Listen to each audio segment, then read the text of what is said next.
I think the analogies between dating and sales, and a lot of people talk about it, are so similar, right? There are stages to a relationship, like there are stages to a deal.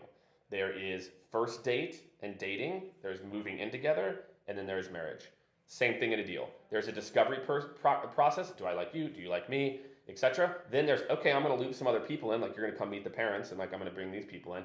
Then like, okay, this is getting serious. We moved in together, and then the deal is the wedding, right? Or like some version of that. And I think the dynamics are very similar. And like, look, everyone's, I don't want to play games. I don't want to do this, etc. Like, look, there is a little dance that's involved. Like, and the same thing in the sales process, where salespeople lose it in that kind of discovery to the first date to meeting the parents phase, is they act desperate. And that's how you lose meeting the parents too, or moving in, is you're like, oh, hey, Johnny, I'd love to set up more time to meet with you. I'd love to do it. And you're sweating them. Nobody wants to do business with that. It's the same thing in dating. Nobody wants to be like, oh, dude, this dude keeps blowing me up. No, you got to act like you're busy too. I think a lot of salespeople act real desperate and real thirsty in those first like 3 or 4 days or weeks after a meeting, and then they wonder why like Johnny wants to run away, you know? And I think that that's the parallel to dating. The rest of it to me is actually much more straightforward, but the way that you handle yourself and how you start the meeting, right? Would you walk up into a first date, you sit down at the table, oh, thank you so much, John, for taking the time to have a date with me today. I really appreciate it. No, you wouldn't start a first date like that. The person would be like, thanks, weirdo.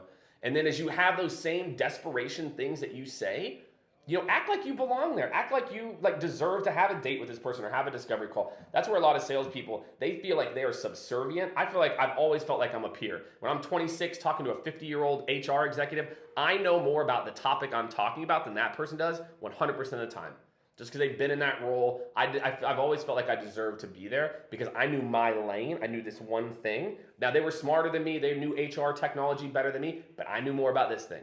And so I never felt in a sales meeting the need to be subservient, put it on a pedestal, and be like, oh, thank you so much, Richard, for meeting with me. And I think that's what made me successful is in that step of the process from how you start that relationship, if you start it subservient, they're going to think you're weak. And then how you kind of carry that through. And I think a lot of people are like, well, I don't want it to be like that. But like, look, that's life. You know, and you cannot want dating to be like, there's no games. That's why you're single. Like, there are games. Like, it's just a thing. You know, and sales is the same way. You can't just show all your cards, you know, at once. So there's the parallels are crazy, but I think they're the most applicable in that. If you can fix that, you've got a much higher, you know, opportunity to go meet the parents.